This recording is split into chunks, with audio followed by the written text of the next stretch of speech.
ரோமருக்கு எழுதின நிருபம் எல்லாரும் எடுத்துக்கோங்க. 15வது அதிகாரம்.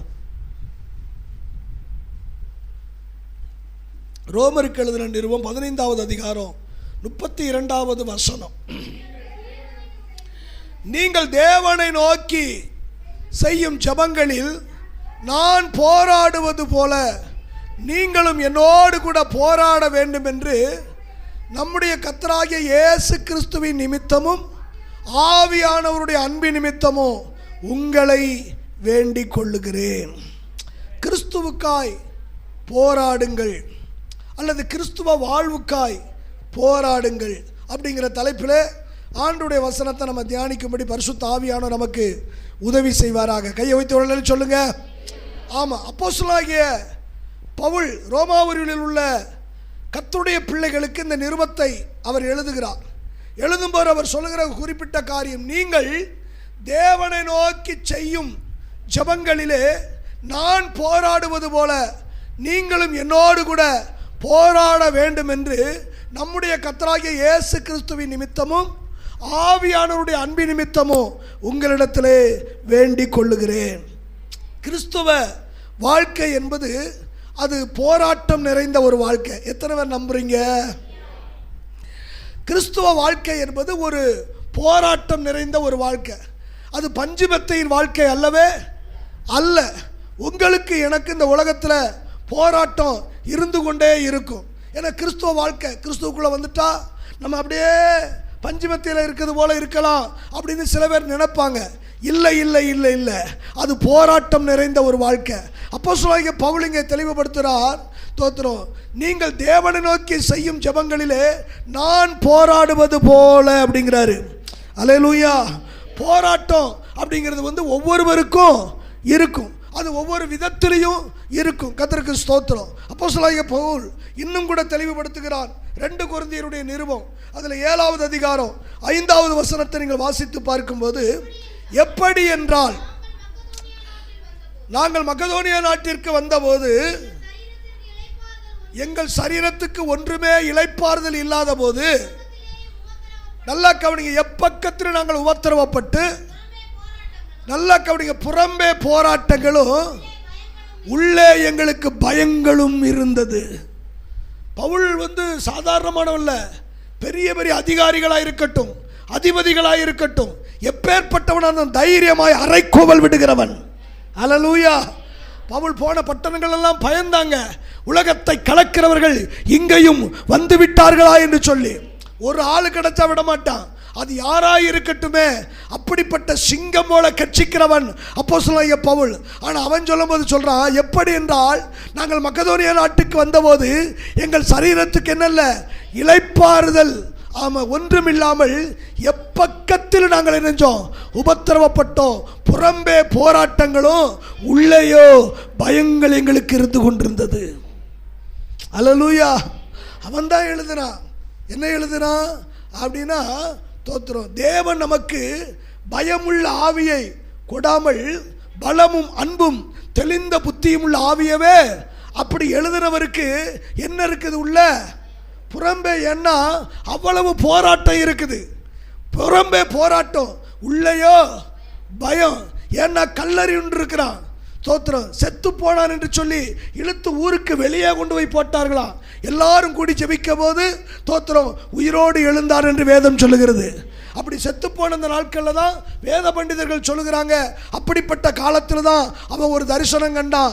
3ஆம் வானம் வரைக்கும் எடுத்துக்கொள்ளப்பட்ட ஒரு அனுபவம். அவன் சொல்ல, ஒரு மனிதனை நான் அறிவேன், அவன் மாம்சத்தில் இருந்தானோ ஆவியில் இருந்தானோ நான் அதை அறியேன்.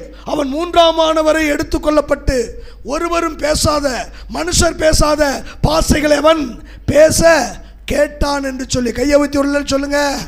அப்படின்னா 3 வானம் இருக்குது. 3ஆம் வானம் வரைக்கும் எடுத்துக்கொள்ளப்பட்டனா அப்போ எத்தனை வானம் இருக்குது? நம்ம பார்க்கறது ஒரு வானம் தான் நமக்கு தெரியுது.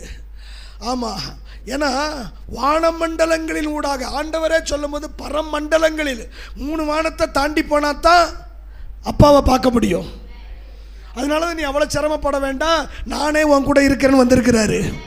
நீ அவ்வளோ தூரத்துக்கு சிரமப்பட வேண்டாம். தோத்திரம், நான் உன் கூடவே இருக்கிறேன். எவ்வளோ காலம் உனக்கு ஓட்டமோ அவ்வளோ காலம் நான் உன் கூட இருப்பேன். அந்த ஓட்டம் முடிஞ்ச உடனே நீ என் கூட இருப்ப. அவ்வளவுதான் வித்தியாசம். ஆமாம், உன் ஓட்டம் இருக்கிற வரைக்கும் நான் உன் கூட இருப்பேன். உன் ஓட்டம் முடியும் போது நீ என் கூட இருப்ப. அதுக்கு முன்னாடி அவசரப்படாத. குடும்ப பிரச்சனையில் மாத்திரையை தேடாத, மருந்த தேடாத, கயரை தேடாத. எதுக்கு இந்த வார்த்தை வருதுன்னு எனக்கு தெரியாது. ஒரு அலையிலேயே சொல்லுங்க. ஆமாம். ஏன்னா சில வேளைகளில் இந்த பிசாசு என்ன செய்யறான், ஆதி முதல் கொண்டு மனுஷன் கொலைபாதக, அவன் தற்கொலையை தூண்டுவான். இந்த கொடுமையில் இருக்கணுமா, பேசாமல் செத்து போயிடுவான். இந்த புடுங்களை இருக்கணுமா, பேசாமல் நெஞ்சிருவோம். மாத்திரை வாங்கி தின்னுட்டு நீட்டி நிமிந்துருவோம். ஒரு பன்னி மாத்திரை கிடைக்காதா? என்ன ஒரு மாதிரியா இருக்கிறீங்க? இன்னைக்கு சிலர் தங்களைத்தானே அழித்துக்கொள்ள நினைக்கிற அநேகர் உண்டு. வேதம் சொல்லுகிறது, நான் சாகருடைய சாவை நான் விரும்புவதில்லை. அல்லேலூயா. எங்க நீங்க வாழணும்னு கர்த்தர் விரும்புறாருங்க. நீங்களும் நானும் வாழணும் அப்படிங்கிறதுக்காகத்தான் கல்வாரி சிலுவையிலே என் ஆண்டவராய் இயேசு ரத்தம் சிந்தி மரித்து கல்லறையிலே அடக்கம் பண்ணப்பட்டு 3ஆம் நாள் உயிரோடு எழுந்திருக்கிறாரு. ஒரு அல்லேலூயா சொல்லுங்க. அதனால நீ சாகக்கூடாது, நீ வாழணும். பக்கத்தில் கைப்பிடி சொல்லுங்க, நீங்க வாழ்ந்து சுகித்திருப்பீங்க. சும்மா சொல்லுங்க, வாழ்ந்து சுகித்திருப்பீங்க. நம்மளை சும்மா ஆண்டவர் விட மாட்டாருங்க. நம்மளை வாழ வைக்கிற தெய்வத்தை நம்ம ஆராதிக்கிறோம். ஆமேன்னு சொல்லுங்க. நம்மளை வாழ வைக்கிறவருங்க. தோத்திரம். சும்மா அப்படி இருக்க. இப்போ உள்ள சூழ்நிலையை பார்க்காதீங்க. யோசேப்பின் வாழ்க்கையில எல்லாம் நேர் எதிர்மறை, தாவீதின் வாழ்க்கையில எல்லாம் நேர் எதிர்மறை. அவன் நினைச்சது போல வாழ்க்கை இல்லை. ஏன்னா தோத்திரம், கர்த்தர் நம்மளை தெரிஞ்சிட்டாரு, அழைச்சிட்டாரு, அபிஷேகம் பண்ணிட்டாரு. அதனால ஆஹா ஓஹோ அப்படின்னு தான் தாவீது நினைச்சாரு. தோத்திரம். ஆமா, அடப்பு பையில போட்டுக்கிட்டு வனாந்தரத்தில் தான் தெரிய வேண்டிய நிலைமை. இவனை பார்த்தாலும் பயம், அவனை பார்த்தாலும் பயம், யாரை பார்த்தாலும் பயம். வேதம் சொல்லுகிறது, ஒரு பைத்தியக்காரனை போல நுரை தள்ளுகிறவனாக வாயில அவன் சொல்றான். தோத்திரம். எங்க தேசத்தில் பைத்தியம் இல்லைன்னு சொல்லி இவனையுமா கூட்டு வந்திருக்கிறீங்க, கொண்டு வாங்கடா அப்படிங்க. அந்த அளவுக்கு உயிருக்கு பயந்து ஓடிக்கொண்டிருக்க நிலைமை. இந்த வாழ்க்கை தேவையா? இந்த வாழ்க்கை தேவையா அப்படின்னா நான் சொல்றேன், அந்த நிலையிலும் தாவீதோடு கர்த்தர் இருந்தார். சிறையில் கிடக்கிறான். தோத்திரம். இது எனக்கு தேவையா ஆண்டவரே? நான் கர்த்தர் இருந்தனே, மற்றவங்க செய்கிற துன்மார்க்க செயலெல்லாம் என் தகப்பட்ட சொன்னனே, மற்றவர் செய்கிற அநியாயத்தில் நான் சொன்னேனே. ஆனால் நான் அப்படிப்பட்ட துன்மார்க்க செயலுக்கு நான் உடன்பட்டு போகலையே. நான் என்னுடைய பரிசுத்தத்தை காத்துக்கொண்டனே, நீதியை காத்துக்கொண்டனே, உண்மையை காத்துக்கொண்டனே. ஆனால் எனக்கு ஏன் இந்த வேதனை? நிறைய வேளையில் அப்படிப்பட்ட எண்ணம். எனக்கு ஏன் அந்த வேதனை, எனக்கு ஏன் போராட்டம், எனக்கு ஏன் ஆண்டவரே உமக்கு கண் இருக்கா, காது இருக்கா? தோத்திரம். கிதியோனுடைய கேள்வி தானே, கர்த்தர் எங்கள் கூட இருந்தால் ஏன் எப்படி நடக்குது? எங்கள் கூட இருக்காரா முதல்ல? அதில் என்ன சந்தேகம்? அல்லேலூயா. நீ விட்டுட்டு போனாலும் அவர் போகிறது மாதிரியா இல்லை? எத்தனை பேர் நம்புறீங்க? எங்க நீங்களே அவரை விட்டுட்டு போக நினைச்சாலும் அவர் உங்களை விட்டுட்டு போகிறது மாதிரியா? ஏன்னா வசனம் சொல்லுது, என் கையை பிடிச்சிக்கோன்னு அவர் சொல்லலை. நான் உன்னை விட்டு விலகவும் மாட்டேன், உன்னை கைவிடவும் மாட்டேன். உன் கையை ஒருத்தர் பிடிச்சிருக்கிறாரு, கரை சேர்க்காம உன்னை விட மாட்டார். உன் படகு கரை சேருங்க, ஆனால் உன் படகுல தான் காற்றும் கடலும் மோதும். ஆமாம், காற்றும் கடலும் மோதும். புயல் காற்று வீசும், சுழல் காற்று வீசும். ஆனால் கரை சேர்க்கிற கர்த்தர் உன்னோடு கூட இருக்கிறாரு. பயப்படாத. தோத்திரம். தொழிலில் பிரச்சனையா? தோத்திரம். வியாபாரத்தில் போராட்டங்களா? பலவிதமான சூழல்கள் வரலாம். நான் சொல்கிறேன், கர்த்தர் கூட இருக்கிறாரு. ஆண்டவர் உங்கள் தலையை நிமிர பண்ணாதபடிக்கு விடவே மாட்டார். நம்புறவங்க மட்டும் ஒரு அல்லேலூயா சொல்லுங்க. கர்த்தருக்கு ஸ்தோத்திரம். பாருங்க, புறம்பே போராட்டம், உள்ளேயோ பயம் அப்படிங்கிறாரு பவுல். பிலிப்பியர்கள் நிருபம் 1ஆவது அதிகாரம் 30வது வசனத்தை நீங்கள் வாசித்து பார்த்தீங்கன்னா, நீங்கள் என்னிடத்தில் கண்டதும் எனக்கு உண்டென்று இப்பொழுது கேள்விப்படுகிறதுமான போராட்டமே உங்களுக்கும் உண்டு. எனக்கு கிடைச்ச ஆசீர்வாதம் உங்களுக்கு கிடைக்கும், எனக்கு கிடைச்ச நன்மை உங்களுக்கு கிடைக்கும், எனக்கு கிடைச்ச மேன்மை அப்படி சொல்லலை. எனக்கு என்ன போராட்டமோ தான் விசுவாசியை பார்த்து பலப்படுத்துறாரு. எனக்கு என்ன போராட்டமோ அந்த போராட்டம் உங்களுக்கு தோத்துரும். இயேசு சொன்னார், பலங்கொண்டு திடமானதாக இருக்கு, என்னிடத்தில் விசுவாசமாக இருங்க, தேவனிடத்திலும் உங்கள் இருதயம் கலங்க வேண்டாம். என் மேலே விசுவாசமாக இருங்க. ஆமாம், தோத்துறோம். என் பிதாவின் வீட்டில் அநேக வாசஸ்தலம் இருக்குது. அப்படி இல்லைன்னா நான் உங்களுக்கு சொல்லியிருப்பேன். நான் போகிறேன், போய் ஒரு வாசஸ்தலத்தை உங்களுக்கு ஆயத்தம் பண்ணிட்டு மறுபடி வருவேன், திரும்பி வருவேன். ஆமென், அல்லேலூயா, தோத்துறோம். வேற யாரும் போனவங்க போனதாவது இருக்கலாம். ஆனால் நம்ம ஆண்டவர் வருகிறேன் என்று சொன்னவர் தாமதம் பண்ணார். சீக்கிரமாக வருவாருங்க, நம்மளை அழைத்து செல்ல வருவார். அது வரைக்கும் இந்த பூமியில் உங்களுக்கு எனக்கும் இந்த உலகத்தில் ஒரு வாழ்வை வைத்திருக்கிறா. அந்த வாழ்விலே சில போராட்டங்கள் உண்டு. அந்த வாழ்விலே சில கிறிஸ்துவ வாழ்க்கை என்பது அது போராட்டம் நிறைந்த ஒரு வாழ்க்கை அப்படின்னு வேதம் நமக்கு தெரியுது. பவுல் என்ன சொல்றாரு? நான் போராடுவது போல நீங்களும் என்னோடு கூட என்ன செய்யுங்க. நான் எப்படி போராடுகிறனோ ஜெபத்தில் நீங்கள் என்ன செய்யுங்க, போராடுங்கள் அப்படின்னு தோத்துறோம். ஆவியானவர் பவுல் மூலமாக சொல்கிறார். எவைகளோடு போராட, எவைகளுக்காய் போராட. 2 காரியத்தை உங்க மத்தியில் பிரசங்கிக்கும்படியாக தேவன் உதவி செய்வாராக. கர்த்தருக்கு ஸ்தோத்திரம். எபேசியருக்கு எழுதின நிருபம் 6வது அதிகாரம் 10 முதல் 12 வசனங்களை ஒருவர் வாசிங்க. கடைசியாக என் சகோதரரே, கர்த்தரிலும் பலப்படுங்கள், ஆகும்படிக்கு தரித்து கொள்ளுங்கள். ஏனென்றால் மாம்சத்தோடு இரத்தத்தோடும் அல்ல,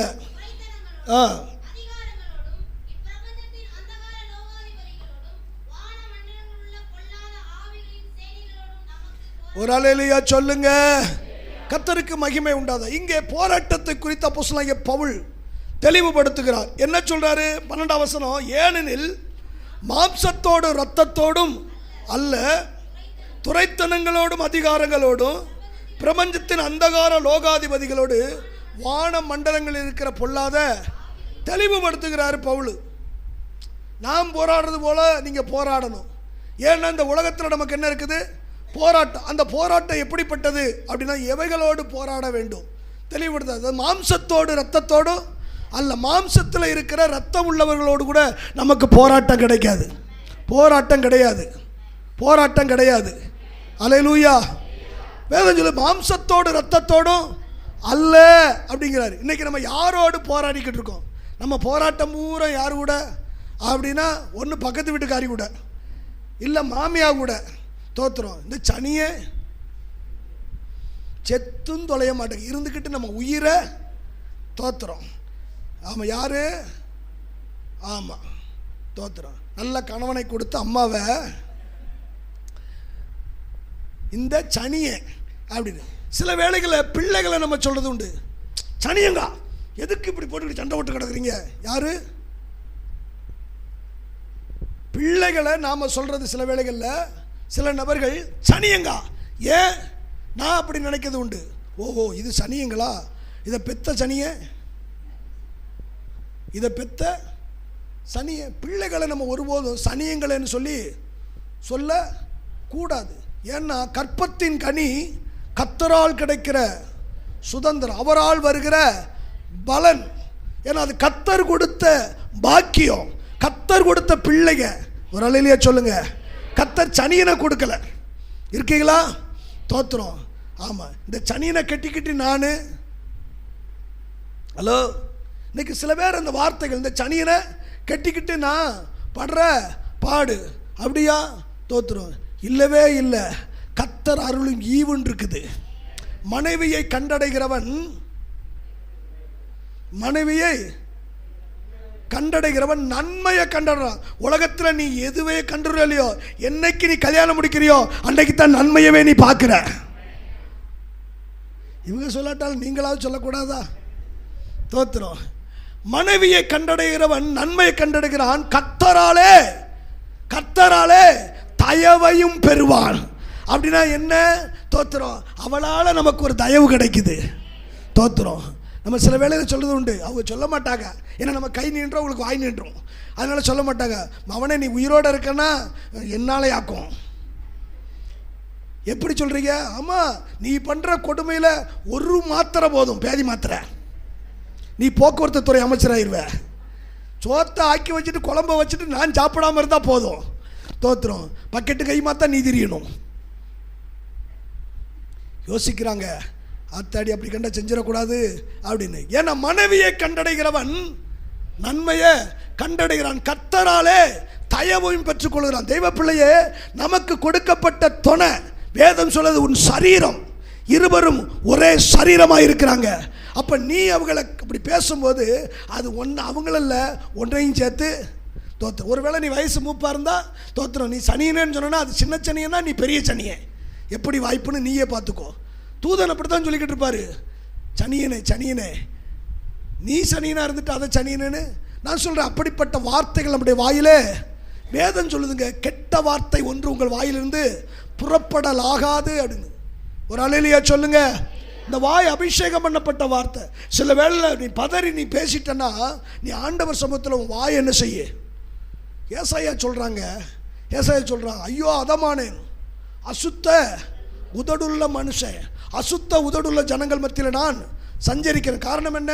அவங்க பேசுகிறதெல்லாம் அப்படி இருக்கிறதுனால அவங்களோட பழகி பழகி எனக்கும் அப்படி வந்துடுது அப்படின்னு அவன் அழுகிறான், புலம்புறான். அதனால தான் அங்கே ஒரு துரட்டை கொண்டு வந்து, பலிபீடத்திலிருந்து ஒரு துரட்டை கொண்டு வந்து அவனுடைய உதட்டை தொட்டபோது இப்பொழுது நீ சுத்தமானாய். ஆண்டவர்கிட்ட கொண்டு போ. உங்ககிட்ட என்ன பலவீனம் இருக்குது தோத்துற. ஒருவேளை உன் கண்ணு பலவீனப்பட்டுருது, என்னால் கண்ணை கண்ட்ரோல் பண்ண முடியல, கண்ணு பரவாடுது. பாஸ்டம் அடிக்கடிக்கு சொல்லுவோம், ஆமாம் என்ன கண்ணு பரவாடுது அப்படின்னு சொல்லி. கடையில் போய் நின்னோம்னா அந்த அதை இதெல்லாம் அப்படி பார்க்க. ஆமாம், ஜவுளி கடையில் நின்னா எடுத்து போகிற துணியவாக பார்த்துக்கிட்டு இருக்குது கண்ணு. ஜவுளி கடைக்குள்ள போய் நம்ம ஜவுளி எடுக்க போகிறோம். ஜவுளி எடுக்க போன உடனே அப்படி பார்க்குறோம், என்ன வேணுமா அம்மா என்ன வேணும், சேலை எடுத்து போடுங்க.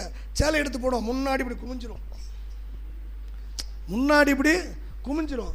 நமக்கு தான் எடுத்து போடுவோம், நம்ம அதையா பார்த்துக்கிட்டு இருக்கோம், கண் அங்கேயே பார்த்துக்கிட்டு இருக்கோம். எல்லாம் போட்டு முடித்த உடனே சரி இருக்கட்டும் எடுத்து வச்சுக்கோங்க.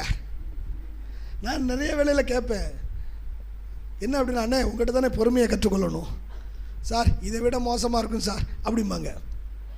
அவனுக்கு வாக்கப்பட்ட மனைவிமார் பாக்கியவதிங்க. ஒருவேளை இங்கே உள்ள கோபத்தெல்லாம் அங்கே போய் கடிக்கிறாரோ அது வேற காரியம். தோத்துரும். என்ன அப்படின்னா, நம்ம கண்ணு அங்கங்கே என்ன செய்யும், பறவை ஆடுவது உண்டு. நம்ம உடிச்சிருக்கிற துணியே நல்ல துணி தான். எத்தனை பேர் நம்புறீங்க? நீங்கள் கட்டியிருக்கிற சாரி நல்ல சாரி, எத்தனை பேர் ஒத்துக்கிறீங்க? நல்ல இல்லைன்னா இன்றைக்கி யாருக்காவது கழட்டி கொடுத்துருங்க. நீங்கள் கட்டியிருக்குது ஆனாலும் இன்னொருத்தையே பார்க்குறது, மேலே கண்ணு பரவாடுறது. அவன் உடுத்திருக்குது நல்லா இருக்குது, தோத்துறோம். பரவாயில்லையே, நல்ல தலைவாரி இருக்கையே, இன்னைக்கு தலை வித்தியாசமாக வர்றாங்க, சரியா இப்படி ஒன்று அதில் இப்படி ஒன்று இப்படி வாரி இருக்காங்க, அதில் நல்லா தானே இருக்குது, நல்லா இருக்கட்டும். ஒரு அல்லேலூயா சொல்லுங்க. வீட்டுக்காருக்கு பிடிக்குன்னா நீ முன்னாடி கூட தொங்க விட்டுக்கோ, பிரச்சனை கிடையாது. அவர் சந்தோஷப்படணும், அவ்வளவுதான். நம்ம வலிக்கிறது அத்தான் இது நல்லா இருக்கு, அத்தான் மாமா டார்லிங் இது நல்லா இருக்கு அப்படி கேளுங்க. உன் முகர மாதிரியா இருக்கு அப்படின்னா பிடிக்கல போல, அப்போ விட்டுருவோம். என்ன ஒரு மாதிரியா பார்க்குறீங்க, அவரை பிரியப்படுத்துங்க. தோத்துறோம். ஆமாம், எனக்கு பிளேனாக ட்ரெஸ்ஸு பிடிக்கும். வெள்ளைச்சட்டை அதிகமாக போடுவேன், கருப்பு பேண்ட் அதிகமாக போடுவேன். என்ன பார்த்துருப்பேன் நீங்கள். ஏன்னா வெள்ளைச்சட்டையாக போகிறது கருப்பு பேண்டாக போடுறதுனால ஒன்று தான் இருக்கா அப்படின்னு நினைக்க வேண்டாம். ஆண்டவர் கொடுத்துருக்குறாரு, அது வேறு காரியம். நான் இப்படி தான் போடுவேன். நம்ம வீட்டில் இல்லை, பெண்களுக்குள்ள ஒரு சுபாவம்னு நினைக்கிறேன். அப்படி எனக்கு இந்த மேட்ச் போட எனக்கு அப்படியெல்லாம் விருப்பம் எனக்கு கிடையாது. விருப்பம் இல்லை, எனக்கு அது மேலே ஒரு ஈடுபாடு கிடையாது. தோத்துறோம். ஆனால் பெண்களுக்கு அதில் ஒரு ஈடுபாடு உண்டு. என்ன அப்படின்னா, தோத்துறோம் ஏங்க இந்த இதை போடுங்க, இதை நான் சொல்கிறேன் புதுசு புதுசாக எடுத்து கொடுத்துட்டு போட சொல்லுங்கள், இதை போடுங்க. என்னைக்காவது ஆண்கள் ஒரு ட்ரெஸ் எடுத்து கொடுத்து இதுக்கு மேட்சா நீ இதை போடுமா அப்படின்னு சொல்லியிருக்காங்களா? அவங்க சொன்னது மாதிரியே போடலைன்னா தோத்துறோம். வீட்டில் பஞ்சாயத்து வருது, அது நிமித்தம் ஒரு பஞ்சாயத்து. பரவாயில்ல, என்ன செய்ய, கர்த்தர் அருளின ஈவு. ஒரு அலையிலேயே சொல்லுங்க, கர்த்தரால் நாங்கள் தயவை பெற்றுக்கொள்கிறோம். ஆமாம், ஒரு நாளைக்கு அப்படி வாங்கலை, கணவன் மனைவி மேட்சா அப்படி ஜோலியாக கையை பிடிச்சி அப்படியே உள்ள அப்படி ஒன்று போல நடந்து வந்தீங்கன்னு வச்சுக்கோங்க. அப்படியே உள்ளே பெண்களுக்குள்ளே இங்கிட்டு ஆண்களுக்கு இங்கிட்டு அப்படி நீங்கள் போனீங்கன்னா பார்க்குறதுக்கு எவ்வளோ அழகாக இருக்கும். கவனிங்க, தேவன் கொடுத்த ஒரு ஈவு, கர்த்தர் கொடுத்த மனைவி, கர்த்தர் கொடுத்த கணவன். ஏன்னா தனிமையாக இருப்பது நல்லது அல்ல. நான் சொல்றேன், கல்யாணம் முடிச்சிட்டிங்கன்னா ஒன்றா இருங்க. வேலை வெட்டிக்கு போக வேண்டாமா? போங்கங்க, ஆனால் ஒன்றா இருங்க. கல்யாணம் முடித்த பிறகு வெளிநாட்டுக்கு போகாதீங்க.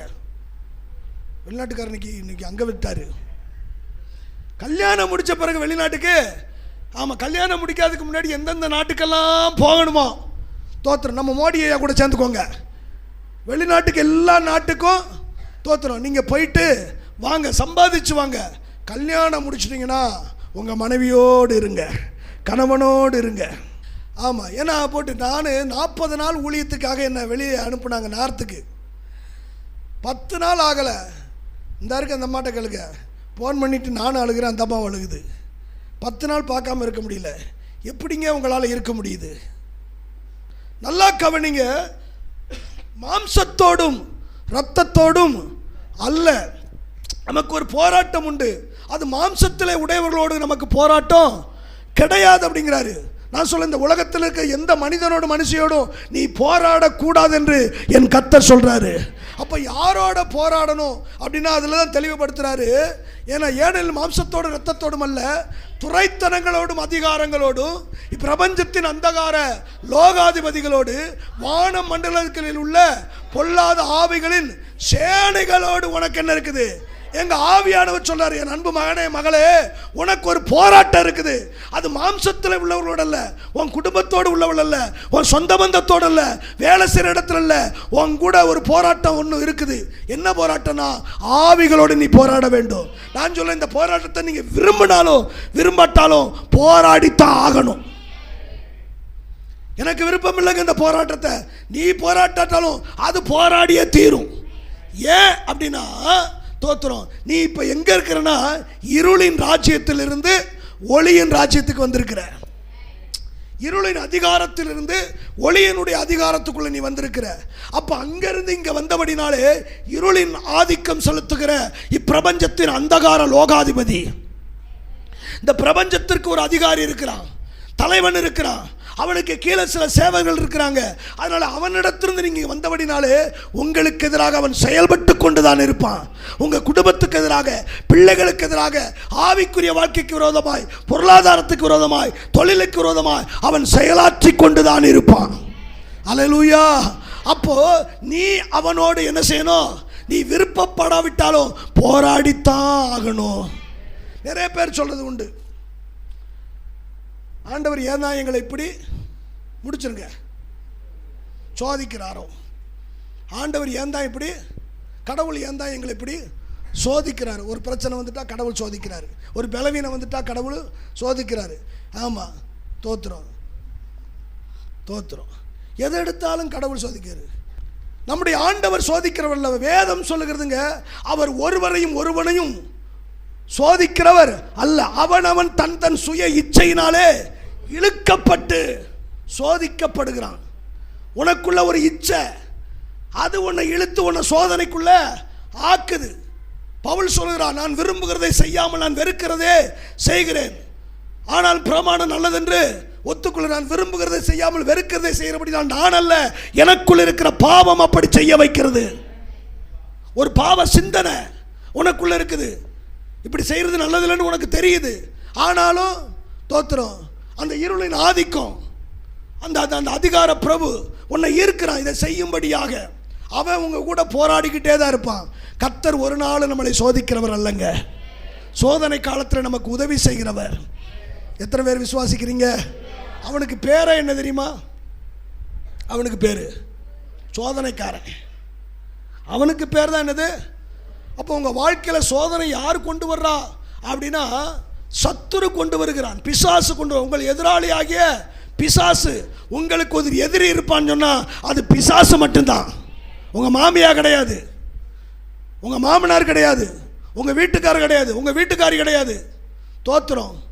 ஆமாம், உங்கள் நாத்தனார் கிடையாது. ஆமாம், நம்முடைய குடும்பத்தில் உள்ள யாரும் நமக்கு யாரும் கிடையாது, எதிராளிகள் கிடையாது. எதிராளி ஆகிய பிசாசானவன் எவனை விழுங்கலாமோ என்று கட்சிக்கிற சிங்கம் போல வகை தேடி என்ன செய்கிறானா?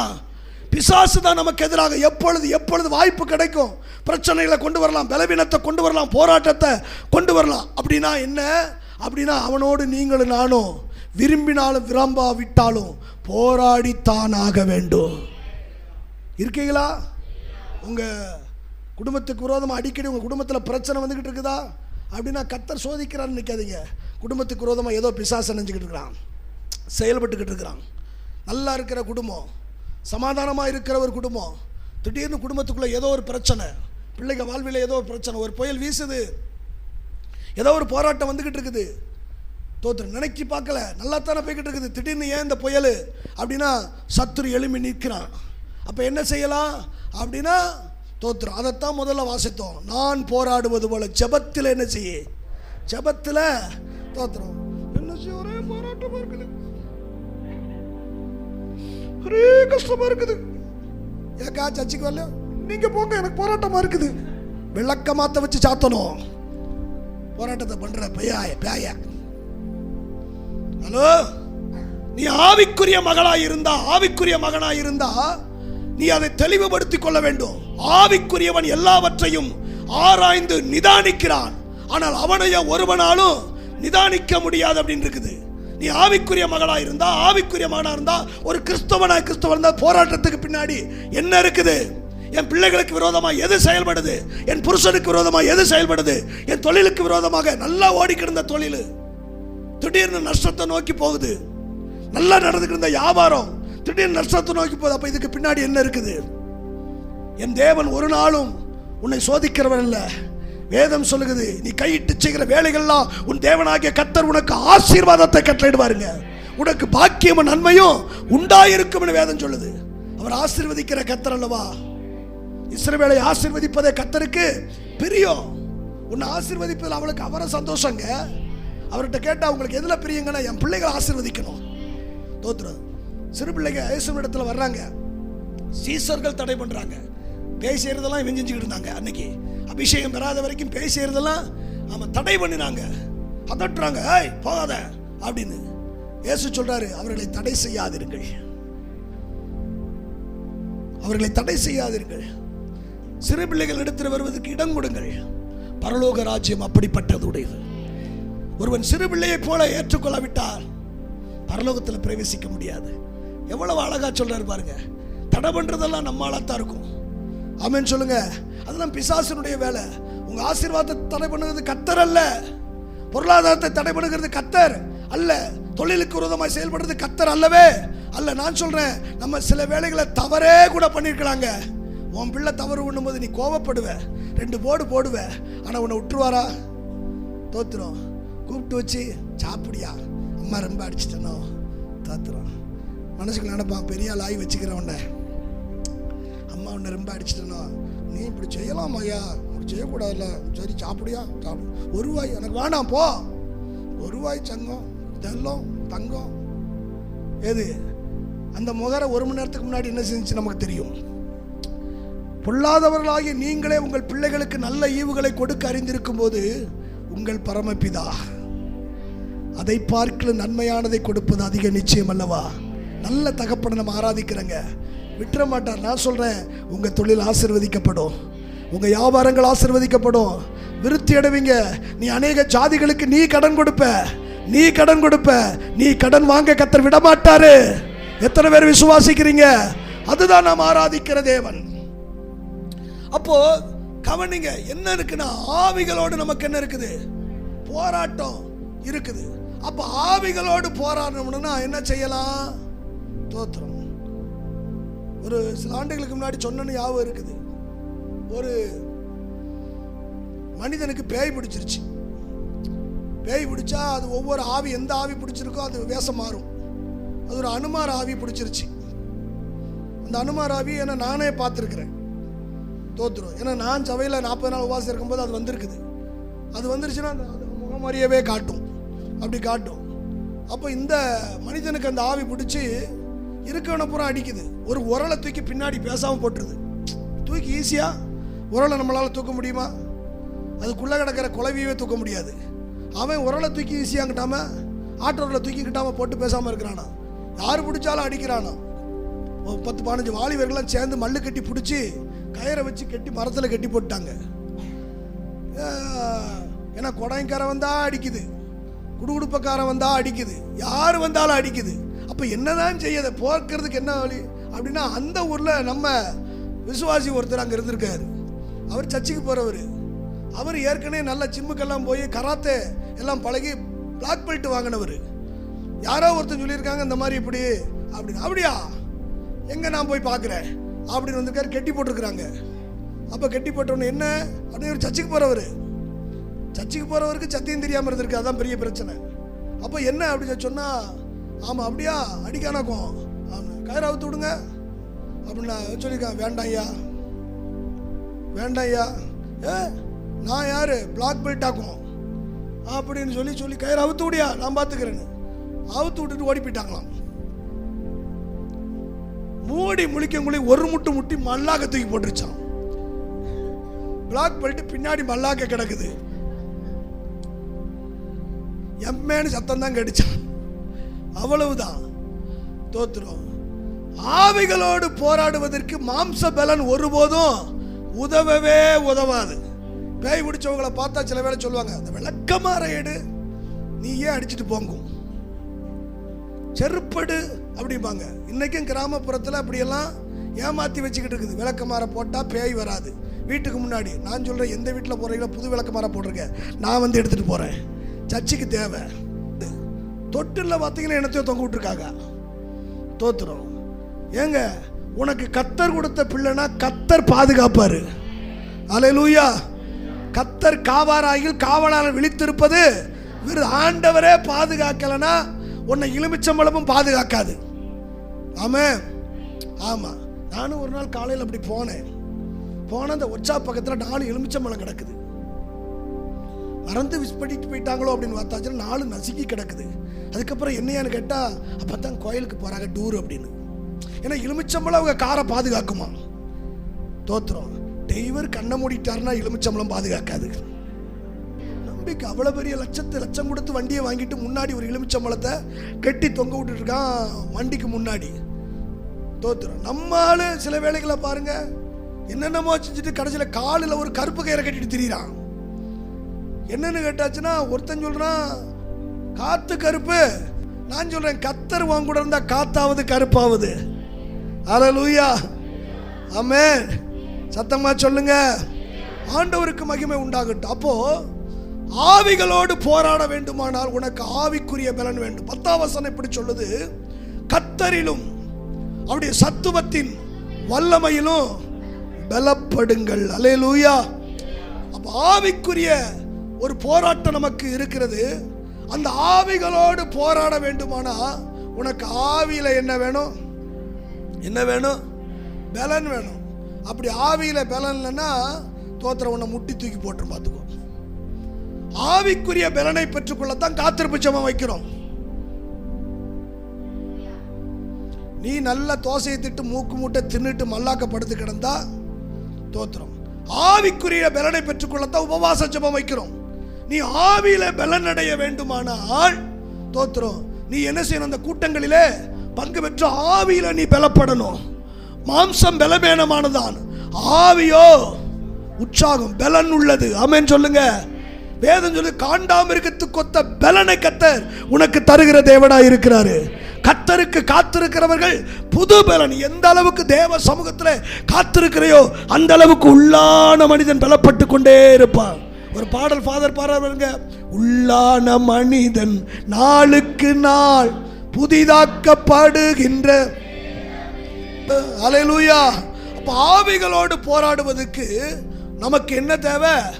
ஆவிக்குரிய பலன் தேவை. அதைத்தான் கடைசியாக என் சகோதரரே சகோதரிகளே, கத்தரிலும் அவருடைய சத்துவத்தின் வல்லமையில் என்ன செய்யுங்க? பலப்படு. நீ ஆவியில பலன் அடைஞ்சாதான் அதை நீ என்ன செய்ய முடியும்? மேற்கொள்ள முடியும். இல்லைன்னா அது ஒன்று என்ன செய்யும்? அதனாலதான் இன்னைக்கு பிரச்சனை நம்மளை மேற்கொள்ளுது. பலவீனம் நம்மை மேற்கொள்ளுது, போராட்டம் நம்மை மேற்கொள்ளுது, வறுமை நம்மை மேற்கொள்ளுது. நான் சொல்றேன், எல்லாவற்றையும் உனக்கு காலுக்கு கீழே ஆண்டவர் வைப்பாரு. நீ ஆவியில என்ன செய்யணும்?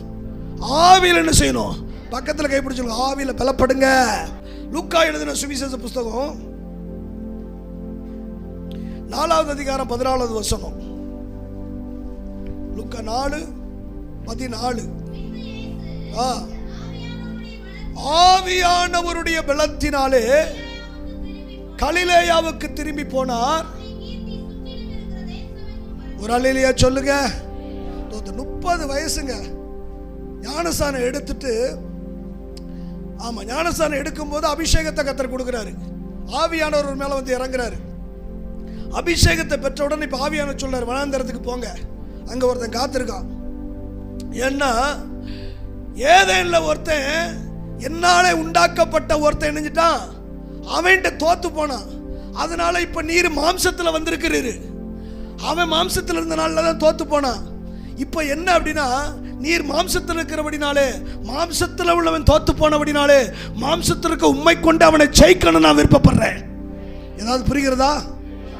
அதனால நீர் இப்ப என்ன செய்யணும், ஏதெல்லாம் அவன் அவன்கிட்ட தோத்து போனானே, இப்ப நீர் அவனை என்ன செய்யணும், ஜெயிக்கணும் அப்படின்னு கொண்டு போய் தோத்துறோம். அதுக்கு என்ன தேவை? அவனை ஜெயிக்கணும்னா உமக்கு ஆவியில பலன் தேவை. அப்ப 40 நாள் பாஸ்டிங்க போடும். ஆவியானவர் சொல்றாரு, குமாரனாகிய இயேசுவே, மாம்சத்தில் வெளிப்பட்ட தேவ குமாரனே, நீர் 40 நாள் என்ன செய்யும், உபவாசத்தை போடும். உபவாசம் நீர் இருக்கும்போது உம்முடைய மாம்சம் மெலியும். வேதம் சொல்லுது, அவருக்கு மிகுந்த பசி உண்டான போது. பாஸ்டிங்கிறத பிற சும்மாயா இருக்கும்? மிகுந்த பசி அப்படின்னா அவ்வளவு கறக்கம். அவரும் டயர்டா இருக்கிறாரு. மிகுந்த பசியா இருந்த போது தோத்துறோம். அந்த நேரம் தான் பிசாசு வந்தான் இருக்கு. அது பின்னாடி நம்ம பேசுவோம். இப்ப என்னன்னா, உபவாசம் இருக்க இருக்க இருக்க மாம்சம் அப்படியே ஒடுங்கிக்கிட்டு இருக்குது. மாம்ச சிந்தனைகள் ஒடுங்குது, மாம்ச சுபாவங்கள் ஒடுங்குது. இருக்கீங்களா? எதுக்கு உபவாசம்? சரீரத்தை குறைக்கிறதுக்கு அல்லவே. சில பேர் மெலியணும், அருவாமனை வச்சு பாதி அறுத்துக்கோ. மெலியறதுக்காக உபவாசம் இருக்காத. இருக்கீங்களா? ஒவ்வொருத்தருக்கும் ஒரு சரீர அமைப்புங்க. அவர்கள் காண்டாமிருகத்தை போல கொளுத்திருப்பார்கள் இருக்குல்ல. கர்த்தர் எனக்கு கொடுத்தது ஒண்ணு. உன்னை பார்த்தாலே 4 பேர் பயப்படணும். டேபிள் பேனை திருப்பி விட்டா காத்துல பறக்கிறது மாதிரி இருக்கக்கூடாது. ஒவ்வொருத்தருக்கு ஆண்டவர் கொடுத்த அமைப்பு. அதனால தோத்திரம் மெலியணும் அப்படின்னு நினைச்சு பட்டினி இருக்காத. எதுக்கு பட்டினி? ஆவியில பலப்படணும். எனக்கு உள்ளான மனிதன் நாளுக்கு நாள் புதுப்பிக்கப்படணும். அதுக்கு என்ன போடு? தோத்திர உபவாசத்தை போடு. இயேசுநாதரை சிலுவையில் அறைய போறாங்க. அதனால உபவாசம் இருக்காத. கையை வைத்து ஒரு அலையில சொல்லுங்க. இதுல 2 நாட்கள் இயேசுநாதரை சிலுவையில் அறைய போறாங்க. உபவாசம் இருப்போம். காலையிலேயே இலைய வாங்கி வச்சுட்டாங்க. 8 மணிக்கே இலைய வாங்கி உபவாசம் இருக்க போறாங்களா? இலை வந்துருச்சு. காலையிலேயே சமையல் வேலைலாம் அவியல் வச்சுட்டியா, பொரியல் வச்சுட்டியா, என்னென்ன உபவாசமா? என்ன உபவாசம்? தோத்திரம் ஒரு அலையில சொல்லுங்க. கறியை தவிர அத்தனையும் ஓடுது. இப்ப நம்ம பிரசங்கத்தை கேட்டு கேட்டு கறியும் ஓடுது. அது வேற காரியம். திங்கக்கூடாதுன்னு சொன்னா தானே பிரச்சனை. பாஸ்டர் தான் சாப்பிடத்தானே சொல்றாரு. அதனால சரி, நான் தான் உபவாசம் இருக்க சொல்றேன். அதுக்கு எனக்கு தான் படபடன்னு வருது. அது பாட்டு கடிச்சிட்டு போகுது. எங்க இயேசு கிறிஸ்து 40 நாள் உபவாசம் இருந்து செத்தாரா? அவர் சொல்றாரு, அப்பத்தினால் மாத்திரமல்ல, தேவனுடைய வாயிலிருந்து புறப்படுகிற ஒவ்வொரு வார்த்தையினாலும். எனக்கு 56-57 வயசாச்சுங்க. நான் உபவாசம் இன்னும் இருக்கத்தான் செய்கிறேன். நான் உங்க மத்தியில் செத்து போயிட்டேனா? செத்தால என் பிள்ளைங்க நீங்க உயிரோட எழுப்பிட மாட்டீங்க. ஏன்னா நீங்க அவ்வளவு பலனா இருக்கீங்கன்னு எனக்கு தெரியும்ல. ஆமென். கையை வைத்து சொல்லுங்க. நம்பிக்கை இருக்கா இல்லையா? தோத்துறோம். ஆமா. நான் ஒருவேளை திடீர்னு இப்ப செத்துட்டேன்னா, ஏன்னா 80 வயசு வரைக்கும் ஆண்டவர்கிட்ட கேட்டிருக்கேன். 80 வயசு வரைக்கும் இந்த மூஞ்சத்தான் பார்க்கணுமா? ஆமா, வேற வழி இல்லை. திடீர்னு ஒரு வேளை நான் செத்துட்டேன்னா எல்லாரும் சேர்ந்து என்னை எழுப்பி விடுங்க. எழுப்பலன்னா என் பேரை சொல்லிட்டு வேற ஒரு ஆவி வந்து உங்களெல்லாம் பிடிச்சி ஆட்டுன்னு ஆட்டிடும். எதுன்னு பார்த்துக்கோங்க. கையை வைத்து ஒரு நாள் சொல்லுங்க. அல்லேலூயா. எதற்கு உபவாசம்? இயேசு சரீர மெலிவு, ஆனா ஆவியில என்னஞ்சாரா? பலன் அடைந்தவராய் கலிலேயாவுக்கு புறப்பட்டு போனாரு. அல்லேலூயா. வேதம் சொல்லுதுங்க, தேவ தூதர்கள் வந்து அவருக்கு இணைஞ்சாங்களாம், உபசரித்தாங்க, பணிவிடை செஞ்சாங்களாம். இன்னைக்கு தேவ தூதரை ஒரு கூட்டம் கும்பிட்டு கிடக்குது.